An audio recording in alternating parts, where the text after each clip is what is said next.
Chemistry class 10 बाब बियों सबक 14 हिस्सो 3 इख्तिसार समरी आया केमिस्ट्री उस्ताद नजीला चन्ना आवा के सिंगालन स्कूल में भलीकार असा जो के लेक्चर जो मौजू है समरी पार्ट 3 पार्ट 1 और पार्ट 2 में असा ब हिस्सा जेके आन इन जा कंप्लीट करे चुका आयूं टियों और आखिरी हिस्सो जो को असा इन में समरी पार्ट 3 में कवर कंदासी pH of a solution can be measured in several ways, for example by using litmus paper or by using universal indicator paper indicators and by pH meter. pH जेका असांखे कंहिं बि solution जे बारे में ॼाण ॾींदी आहे त इहो सॉल्यूशन एसिडिक आहे बेसिक आहे या सॉल्यूशन आहे या न्यूट्रल आहे या इन जी जेका pH आहे उहा आहे केतिरी सो इहा pH जेका आहे मुख़्तलिफ़ तरीक़नि सां असीं मापींदा आहियूं मिसाल जे तौर ते लिटमस पेपर जेको ब्लू ऐं ॻाढ़े रंग में ईंदो आहे ब्लू लिटमस पेपर जेको आहे एसिडिक सॉल्यूशन्स मालूम करण जे लाइ इस्तेमालु थींदो आहे ब्लू लिटमस पेपर जेकॾहिं कंहिं सॉल्यूशन में रेड थी वियो त यानी उहो सॉल्यूशन एसिड आहे ऐं ईअं वरी जेको रेड लिटमस पेपर आहे उहो वरी बेसिक सॉल्यूशन्स तय करण में या ॻोल्हण में असांजी मदद ॾींदो आहे रेड लिटमस पेपर जेकॾहिं कंहिं सॉल्यूशन में असां विझूं था ऐं उहो ब्लू थी वियो त यानी उहो सॉल्यूशन बेस आहे ऐं वरी यूनिवर्सल इंडिकेटर पेपर पिणु इस्तेमालु थींदो आहे यूनिवर्सल pH पेपर जेको आहे उहो कंहिं बि सॉल्यूशन खे न्यूट्रल हुजे एसिडिक हुजे या बेसिक हुजे इहो इन्हनि में पिणु फ़र्क़ु करे ॿुधाईंदो आहे इन जो रंग मटिजी वेंदो आहे ऐं उन जो जेके मुख़्तलिफ़ उहो रंग ॾींदो आहे उन मां असांखे उन सॉल्यूशन जी वरी pH बि ख़बर पवंदी आहे मिसाल जे तौर ते इन जो ब्लू कलर थी वियो आहे सो बि हिकिड़े ख़ासि कलर जो स्ट्रेंथ जो हिकिड़ो ब्लू कलर आहे उनखे असां ॾिसंदासीं ऐं pH मालूम कंदासीं त उन जी pH पिणु जेका आहे असांखे मालूम थी वेंदी इंडिकेटर्स जेके आहिनि ॿिया हिकिड़ा कीमियाई सब्सटेंसिस थियनि था उन्हनि खे पिणु इस्तेमालु करे या कंहिं बि सॉल्यूशन जी pH मालूम कई वेंदी आहे ॿियो वरी जदीद हिकिड़ो औज़ार आहे pH मीटर उहो जेकॾहिं असां कंहिं बि सॉल्यूशन में विझंदासीं त उहो असांखे डिजिट्स में उन जी pH काउंट करे ॿुधाईंदो उहा एग्ज़ैक्ट हूंदी त हिन जी pH हेतिरी आहे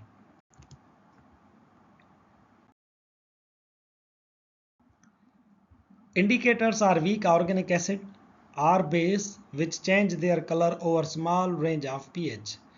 इंडिकेटर्स जेके कीमियाई तौर ते असां इस्तेमालु कंदा आहियूं जीअं फिनोल्फथलीन आहे या ब्रोमोथाइमोल ब्लू आहे फिनोल रेड आहे मिथाइल ऑरेंज आहे इहे असां जेकॾहिं कंहिं बि सॉल्यूशन में विझूं था त उहे हिकिड़ी pH जी असांखे रेंज ॿुधाईंदा आहिनि एसिडिक जेको आहे सो जेकॾहिं सॉल्यूशन में पवंदा त जीअं असांजो फिनोल्फथलीन आहे उहो कलरलेस थी वेंदो ऐं जेको वरी जेकॾहिं बेसिक सॉल्यूशन में पवंदो त पिंक रंग जो थी वेंदो हाणे इहे जेके इंडिकेटर्स आहिनि इहे या त हूंदा आहिनि वीक ऑर्गेनिक एसिड हूंदा आहिनि या वरी वीक ऑर्गेनिक बेस हूंदा आहिनि फिनोल रेड आहे जेकॾहिं एसिड में को बि सॉल्यूशन आहे उन में विधोसीं ऐं फिनोल रेड उते फिको रंग पैदा कयो त यानी इहो एसिडिक सॉल्यूशन आहे वरी जेकॾहिं असां कंहिं ॿिए सब्सटेंस में विझूं था जेके फिनोल जेको आहे उहो रेड कलर जो थी वियो त यानी इहो बेसिक सॉल्यूशन में पियो आहे इहे रंग जेके आहिनि उहे असांखे ॿुधाईंदा आहिनि त सॉल्यूशन जेको आहे उहो कहिड़े क़िस्म जो आहे ऐं उनजी pH रेंज पिणु ॾिनल आहे त उहा जेको कलर आहिनि उहे तव्हांखे केतिरी रेंज ताईं उनजी एसिडिटी या बेसिसिटी जेका आहे उहा ॿुधाए सघनि था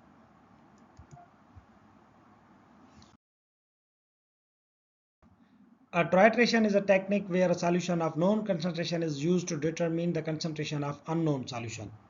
टाइट्रेशन हिकिड़ी टेक्निक आहे जेका असां पंहिंजे हिन बाब में त कोन पढ़ी आहे पर हिते समरी में उनखे शामिलु कयो वियो आहे इहा टाइट्रेशन जेका आहे असांजे पुराणनि किताबनि में शामिलु हुई ऐं इहा एसिड ऐं बेस जी जेको आहे सो कंसंट्रेशन मालूम करण जे लाइ इस्तेमालु कई वेंदी आहे टाइट्रेशन हिकिड़ो अहिड़ो तरीक़ेकार आहे हिकिड़ी टेक्निक आहे प्रोसेस आहे जंहिंमें असां छा कंदा आहियूं हिकिड़ो सॉल्यूशन हूंदो आहे असां वटि नॉन कंसंट्रेशन वारो ऐं ॿियो सॉल्यूशन हूंदो आहे अननोन कंसंट्रेशन वारो जंहिंजी असां कंसंट्रेशन मालूम करणु चाहींदा आहियूं मिसाल जे तौर ते असां छा कंदासीं हिकिड़ो फ्लास्क आहे ख़ाली कयोसीं असां उन में एसिड सॉल्यूशन उहो असां शामिलु कंदासीं ऐं पोइ वरी असां उन में हिकिड़ो इंडिकेटर विझी छॾींदासीं हाणे इंडिकेटर विझण खां पोइ हिते इन सॉल्यूशन में असां मथां खणंदासीं तव्हांजो हिकिड़ो ब्योरेट उन में हूंदो असांजो उहो सॉल्यूशन जंहिंजी कंसंट्रेशन असांखे नोन आहे ऐं उहो असां जेॾीमहिल जो हिन में आहिस्ते आहिस्ते विझंदा वेंदासीं त कीमियाई अमल शुरू थींदो जेॾीमहिल जो इहो इंडिकेटर पंहिंजो रंग चेंज कंदो त उते असां उनजी जेका हेॾे जेको असां हिन में शामिलु कंदा वञूं पिया उनखे असां बंदि करे छॾींदासीं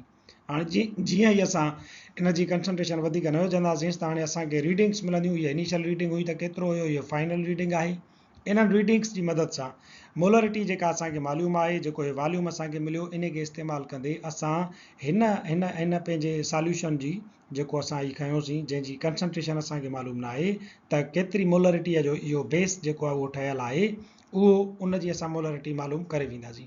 टिपिकली द ट्राइट्रन the known solution is added from burette. Burette मां जेको असां सॉल्यूशन हिन में विझंदा आहियूं, इहो ट्राइट्रन सरबो आहे ऐं इन जी मोलरिटी असांखे मालूम हूंदी आहे. हेठि जेको आहे फ्लास्क में, इहो असां हिन लाइट छॾियूं था. इन जी अननोन सॉल्यूशन आहे, इन जी यानी असांखे कंसंट्रेशन जेका आहे या मोलरिटी जेका आहे मालूम न आहे. हाणे इन जी मोलरिटी मालूम करण जे लाइ असां ही फार्मूलो इस्तेमालु कंदा आहियूं, molarity of solution A and volume of solution A, जंहिंजी हिन जी असांखे ॿई ख़बर आहे, हिन जी मोलरिटी बि ख़बर आहे, इन जो वॉल्यूम बि ख़बर आहे. त हितां खां वठी हेसी ताईं इहो इस्तेमालु थियल आहे. इहो विच वारी जेका हिन जी क्वांटिटी आहे ऐं जेको वॉल्यूम आहे उहो असां हिते लिखंदासीं. हेॾां हिन जो वॉल्यूम त असांखे ख़बर आहे त असां केतिरो वॉल्यूम विधोसीं पिपेट जे ज़रिए. बाक़ी जेको आहे हिन जी मोलरिटी उहा मालूम पोइ थींदी जेॾी महिल जो वैल्यूज़ रखंदासीं.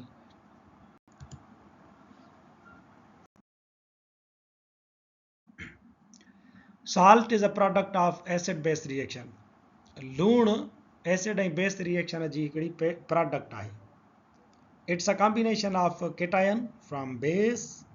हिन जी जेका केटायन ईंदी, जेका हिन जी वाधू जेका आहे चार्ज ईंदी, उहा ईंदी बेस खां. एंड एनायन फ्रॉम एसिड, ऐं एनायन जेका आहे उहा एसिड रेडिकल हूंदी आहे. आयोनाइज़ेशन जो रिएक्शन थींदो आहे एसिड बेस रिएक्शन जे विच में.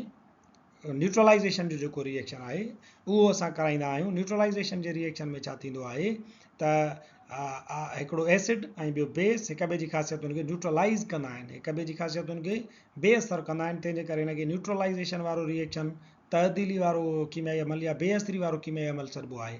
हाणे जीअं हिक ॿिए खे न्यूट्रलाइज़ कंदा त जेका शइ ठहंदी हिननि ॿिन्ही जे मिलण सां, उहा पिणु न्यूट्रल हूंदी. उन में जेको आयोनिक कंपाउंड आहे उहो हूंदो आहे लूणु. हाणे हिन में हिकिड़ी आयन जेका आहे केटायन, उहा ॾिसो सोडियम, उहा अचे थी बेस खां, सोडियम हाइड्रोक्साइड मां आई.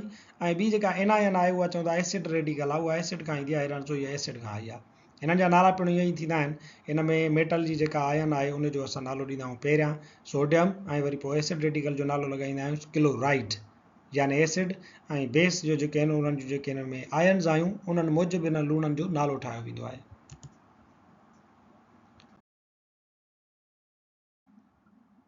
Neutralization is a reaction between acid and base to produce salt and water. Neutralization जो कीमियाई अमल जंहिंजे बारे में असां ॻाल्हि कईसीं, बेअसरी वारो कीमियाई अमल, उन में एसिड ऐं बेसिस पाण में मिलंदा आहिनि, हिक ॿिए खे उहे बेअसर कंदा आहिनि, ऐं जेॾी महिल जो पाण में मिली वेंदा आहिनि त उहा जेका प्रोडक्ट ठहंदी आहे ॿिन्ही जे मिलण जे करे उहा बेअसर न्यूट्रल हूंदी आहे, ऐं उन में पाणी ऐं को बि लूणु शामिलु हूंदो आहे. जीअं हिन में सोडियम हाइड्रोक्साइड बेस आहे, हाइड्रोक्लोरिक एसिड तेज़ाब आहे, उहे ॿई मिलिया त H2O पाणी ऐं सोडियम क्लोराइड लूणु ठहियो, ॿई न्यूट्रल आहिनि. ॿिया बि हिते जेके आहिनि सो असां तेज़ाब खणी ऐं असां सां खणी मिलाए सघूं था. जीअं H2SO4 खणूं ऐं कैल्शियम कार्बोनेट, त कैल्शियम सल्फेट ठहंदो ऐं पाणी ठहंदो. हाणे कैल्शियम सल्फेट लूणु थी वियो ऐं H2O पाणी थी वियो, ॿई न्यूट्रल आहिनि.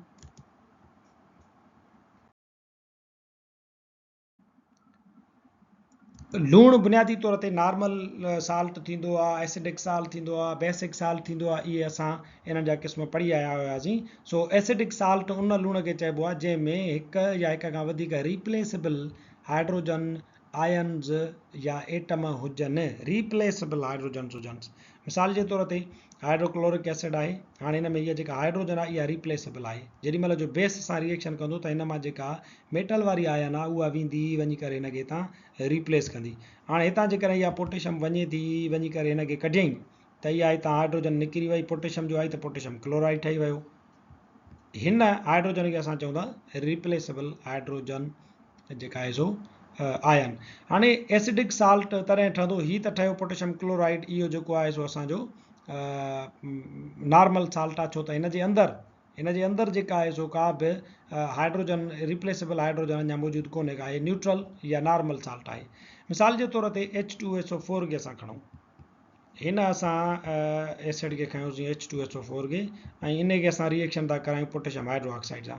पोटेशियम हाइड्रोक्साइड छा कंदो, इहा जेका पोटेशियम आहे इहा हितां निकिरंदी ऐं वञी करे तव्हांजे H2 मां हिकिड़ी हाइड्रोजन खे रिप्लेस कंदी. छो त पोटेशियम पाण जेको आहे हिकु चार्ज वारो आयन आहे, तंहिंजे करे हिकिड़ी हाइड्रोजन खे हितां रिप्लेस कंदो. हिकिड़ी खे जो कंदो त हिते पोटेशियम अची वेंदी, के बि अची वेंदी, ऐं वरी तव्हांजी ॿी H बि हूंदी, तंहिंजे करे प्रोडक्ट थी वेंदी potassium hydrogen sulphate potassium bisulphate वारो लूणु ठही पवंदो। हाणे पोटेशियम बाय एच बि अथसि त इहा जेका एच आहे इन खे असां चऊं था इहा रिप्लेसेबल हाइड्रोजन इन लूण में मौजूदु आहे, पोटेशियम बाय सल्फेट में एच मौजूदु आहे, त इहो असांजो थींदो एसिडिक साल्ट, यानी अहिड़ो लूणु जंहिंमें अञा तेज़ाबी ख़ासियत आहे, छो त उन में हीअ तेज़ाबियत वारी हाइड्रोजन आयन हिकिड़ी मौजूदु आहे।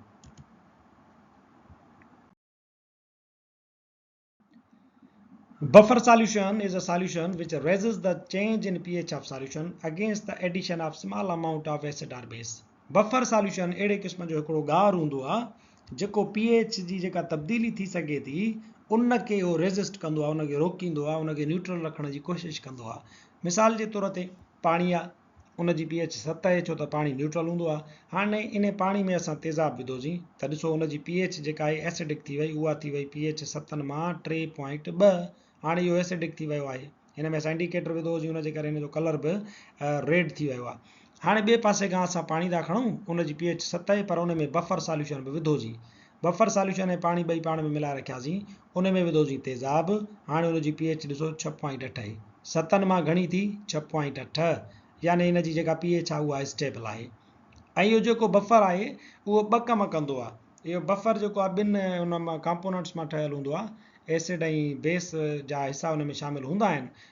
हिते वरी छा कंदो त हाणे वरी बेस जेकर हिननि में एड थिए थो त उन जे करे जेका pH में तब्दीली ईंदी उन खे बि रोकींदो। फॉर एग्ज़ाम्पल पाणी खयोसीं, उन में बेस विधोसीं त उन जी ॾिसो त pH छा थी वई 11.5, 7 मां 11.5 थी वई, छो त पाणी अकेलो हुयो। पर पाणी में जेॾी महिल बफर विधोसीं त इन जी pH साॻो ई 7.0 आहे। जेॾी महिल जो इन में अञा वधीक बेस था विझूं असां बफर्ड वाटर सॉल्यूशन में, त छा थींदो, इहो बेस विझण खां पोइ बि हिन जी pH थी 7.2। हाणे pH जेका आहे 11.5 हूअं थी वई बग़ैर बफर जे, पर बफर सां 7.2 आहे, त यानी इहो छा थियो, pH में जेका तब्दीली अचणी हुई बेस विझण जे करे उनखे हिन रोकियो आहे, 11.5 ते न अथईंसि छॾियो, 7.2 ते रोके वरितो अथईंसि, स्टेबल pH आहे। बफर सॉल्यूशन जो कमु pH रेज़िस्टेंस हूंदो आहे, pH जी चेंज खे रोकींदो आहे।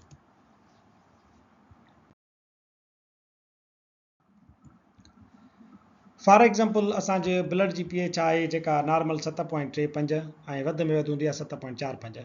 जेकॾहिं असां एसिड्स वारा खाधा खाऊं था, असांजे रत में हाइड्रोजन आयन जी कंसंट्रेशन वधीक थी वई त असांजी pH 7 खां घटिजंदी वेंदी, 6 थींदी, 5.5 थींदी। इन कंडीशन खे चइबो आहे एसिडोसिस। वरी जेकॾहिं असां अहिड़ा खाधा था खाऊं जिन में अल्कलीज़ आहिनि, बेसिस आहिनि, हाइड्रोक्साइड आयन जेके रत में वधंदी वेंदियूं, त असांजी pH 7.45 खां मथे वेंदी, 8 थी वई, 8.5 थी वई, ऐं इन कंडीशन खे चइबो आहे अल्कलोसिस। हाणे बफर सॉल्यूशन असांजे रत जे अंदरि पिणु कमु कंदो रहंदो आहे। भले तव्हां एसिडिक खाधा खाओ त उहो बफर सॉल्यूशन या बफर सिस्टम उन वधंदड़ pH खे, जेका हेठि pH किरे थी एसिडिक थी थिए, उनखे रोकींदो आहे। जेकॾहिं तव्हां अल्कलीज़ वारा खाधा खाओ त तव्हांजो ब्लड जेको आहे उहो अल्कलोसिस में हलियो वेंदो, तव्हांजो जेको आहे जिस्म अल्कलोसिस वारी कंडीशन में वेंदो, त उनखे पिणु बफर सॉल्यूशन छा कंदो आहे, रेज़िस्ट कंदो आहे, pH खे हिते ई मैनेज कंदो आहे। उहो बफर सिस्टम आहे असांजे जिस्म जे अंदरि फिफड़नि जे ज़रिए खणंदा आहियूं कार्बन डाइऑक्साइड, ऐं असांजे जिस्म में मौजूदु आहे पाणी H2O, ॿई पाण में मिलंदा आहिनि त थी वियो कार्बोनिक एसिड। हाणे इहो कार्बोनिक एसिड जेको आहे टुटंदो आहे पाण, उनजो इक्विलिब्रियम रिवर्सिबल रिएक्शन आहे, हाइड्रोजन आयन यानी एसिड आहे, ऐं बाय कार्बोनेट आयन यानी हीअ वरी बेस आहे। हाणे असांजे जिस्म जे अंदरि रत में हाइड्रोजन आयन हिकिड़ो एसिड बि मौजूदु आहे, बाय कार्बोनेट हिकिड़ो बेस बि मौजूदु आहे। इहो बफर सिस्टम आहे। जेॾी महिल जो असां जेको आहे सो वधीक बेस खाईंदासीं त उहो बेस अचे हिन सां मिलंदो, जीअं हिन सां मिलंदो त उनखे ही एसिड जेको आहे बेस खे न्यूट्रलाइज़ कंदो वेंदो, ऐं वरी हीउ जेको बाय कार्बोनेट आहे उहो वरी छा कंदो त जेॾी महिल जो एसिड खाईंदासीं त हे उन मां हाइड्रोजन खे क़बूल कंदो ऐं साॻियो ई कार्बोनिक एसिड में तब्दील थींदो, कार्बोनिक पाणी ऐं कार्बन डाइऑक्साइड में। ईअं असांजो इहो बफर सिस्टम असांजे रत में अंदरि pH चेंज खे रेज़िस्ट कंदो आहे, उनखे हिकिड़ी हद ताईं मेंटेन कयो बीठो हूंदो आहे।